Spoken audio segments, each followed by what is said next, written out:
कितने शर्म की बात है कि भारत जैसे लोकतंत्र में सरेआम सरकारी अधिकारियों की पिटाई हो जाती है। 200-300 गांव वाले मिलकर ईडी अधिकारियों को मार देते हैं। ये देखिए, ये विजुअल्स देखिए आप। और ये सब कहाँ हुआ है? ये बंगाल में हुआ है कि ईडी वालों की सरेआम कुटाई। ईडी आपको पता है एनफोर्समेंट डायरेक्टोरेट, यानी मनी लॉन्ड्रिंग के जो केसेस होते हैं देश में और दुनिया में, उसके साथ डील करती है। सरकारी प्रोब एजेंसी है। उन अधिकारियों की सरेआम कुटाई हो जाती है, यहां तक कि वहां पर जो पत्रकार मौजूद होते हैं उनकी भी पिटाई हो जाती है, उनके कैमरे नष्ट कर दिए जाते हैं। और ये सब हुआ है बंगाल में। तो अब सवाल यही है कि ईडी गलत थी या फिर गांव वाले गलत थे। तो रिमझिम के 5 पॉइंट्स में आप देखिए कि क्यों मारे गए ईडी अफसर और क्यों उनकी गाड़ियां तोड़ दी गई। 200-300 गांव वालों ने ईडी अफसरों पे ये तस्वीर देख रहे हैं आप, इसके ऊपर पट्टी बंधी हुई अफसर के ऊपर, और इन लोगों को हॉस्पिटल में भर्ती कराया गया। मारने वालों को क्या सजा मिलेगी? जिन जिन लोगों ने इनको मारा है या फिर जो भी इसके पीछे है, बीजेपी ये कह रही है टीएमसी जिम्मेवार है और टीएमसी ये कह रही है कि बीजेपी जिम्मेदार है। तो जिसने भी ये साजिश की है, जिसने भी ऐसी हरकत की है, उन लोगों को क्या सजा मिलेगी? और अगर ईडी गलत है तो ईडी अफसर को क्या सजा मिल सकती है लॉ के मुताबिक? चौथा, बीजेपी वर्सेस टीएमसी, कौन जिम्मेदार है? आखिर ये दोनों पार्टीज क्या राजनीति कर रही हैं और क्या कह रही हैं? और पांचवा है कि क्या है एनआईए जो करेगा जांच। अब जो है बीजेपी वालों ने पत्र लिखा है अमित शाह को कि भैया इस पूरे मामले में हमें एनआईए की जांच चाहिए। अब आखिर ये एनआईए क्या है वो भी आप जानिए।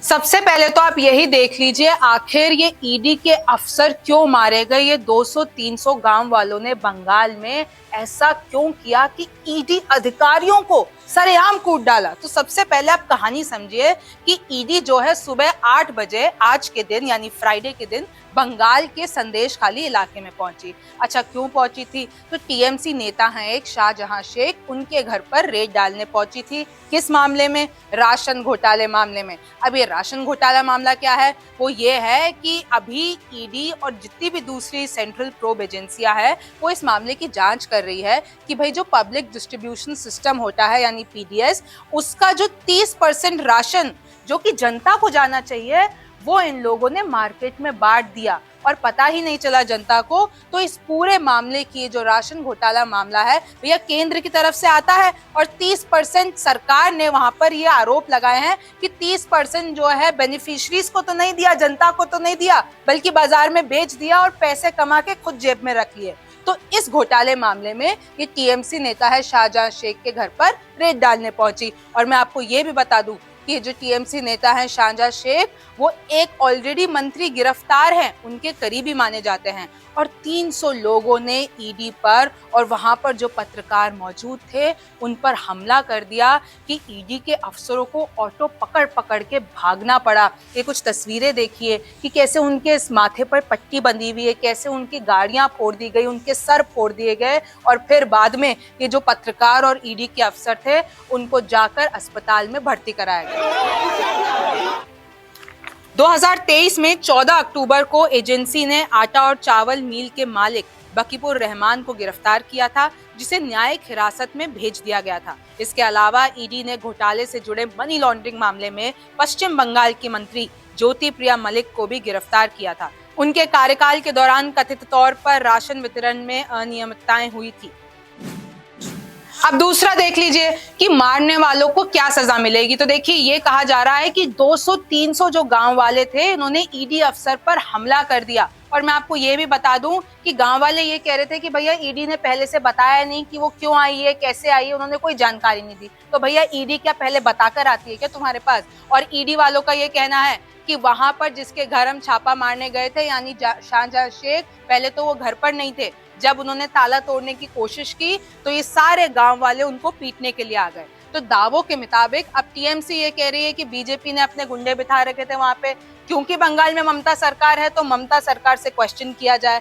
और टीएमसी, अब बीजेपी ये कह रही है कि टीएमसी वालों ने गुंडागर्दी की। अपने गुंडों को बोला कि इन सारे गांव वालों के साथ मिलकर ईडी अफसरों पे आप जो है हमला कर दो। अब आप देखिए कि मारने वालों को क्या सजा मिलेगी। कोई छोटी मोटी बात है क्या? आपने ईडी अधिकारियों को मारा है, तो इसमें अब जो भी इन्वॉल्व है, वैसे भी आप कोई भी अगर पब्लिक ऑफिसर है या सरकारी कर्मचारी है, उसके ऊपर मारपीट या ऑन ड्यूटी है और उसको आप चोट पहुंचाते हो, तो सेक्शन 131, अभी जो सेक्शन 131 है वो भारतीय न्याय संहिता यानी जो अभी नई आई है, क्योंकि आपको पता है आईपीसी और सीआरपीसी तो अब लॉन्ग गॉन है। अब जो ये नया बीएनएस सिस्टम आया है उसमें सेक्शन 131 ये कहता है कि आपको 2 साल तक जेल हो सकती है और आपको भारी जुर्माना लग सकता है। और मैं आपको बता दूं कि पहले ये सेक्शन 353 था आईपीसी में। अब तीसरा है कि अगर ईडी गलत है तो कितनी सजा मिलेगी। देखिए, दावे किए जा रहे हैं कि ईडी ने ही कानून का उल्लंघन किया। टीएमसी तो ये भी कह रही है कि केंद्र के इशारे पर और बीजेपी के इशारे पर ईडी पहुंच जाती है टीएमसी नेताओं को परेशान करने। और अगर ऐसा होता है तो ये देखिए, सेक्शन में आपको दिखा रही हूँ 196 से 200 तक, इसमें क्या क्या सजा हो सकती है। 6 महीने से 2 साल तक की जेल और पेनल्टी। और मैं आपको फिर बता दूं कि आईपीसी सीआरपीसी नहीं, अब ये जो नया सिस्टम है बीएनएस, उसके हिसाब से, उसके ड्राफ्ट के हिसाब से, उस कानून के हिसाब से मैं आपको ये सजा के बारे में बता रही हूँ। चौथा आ जाइए कि अब बीजेपी वर्सेस टीएमसी के दावे तो हैं, लेकिन भरोसा किस पर किया जाए, कौन सच्चा है कौन झूठा है, और ईडी अफसर पर इन हमलों का कौन जिम्मेदार है, ये गांव वाले कि इसके पीछे टीएमसी और बीजेपी की कोई साजिश है। तो सबसे पहले ये देख लीजिए कि ये दोनों ही पार्टियां क्या राजनीति कर रही है और क्या दावे कर रही है। टीएमसी का कहना है कि केंद्र की बीजेपी सरकार एजेंसियों के जरिए विपक्षी दलों के नेताओं के घरों में छापेमारी कर उनको डराना धमकाना चाहती है। संदेश खाली की घटना भी उकसाने का नतीजा है। टीएमसी नेता कुणाल घोष ने कहा, संदेश खाली में जो कुछ हुआ वो उकसावे का नतीजा था। पश्चिम बंगाल में बीजेपी के निर्देश पर केंद्रीय एजेंसियों किसी न किसी टीएमसी नेता को परेशान करने, नकारात्मक बातें फैलाने और लोगों को भड़काने के लिए उनके घर जा रही है। कुणाल घोष ने कहा, हमें ऐसी जानकारी मिल रही है कि बीजेपी के सुवेंदु अधिकारी का चोर कहा था, लेकिन उनके आवास पर कोई छापेमारी नहीं हुई। वे केवल टीएमसी नेताओं के आवास पर छापेमारी करते हैं। और बीजेपी का कहना है कि राज्य की ममता सरकार कानून व्यवस्था पर नियंत्रण नहीं कर पा रही है और अराजकता चरम पर है। इससे वहां लोकतंत्र फेल हो चुका है।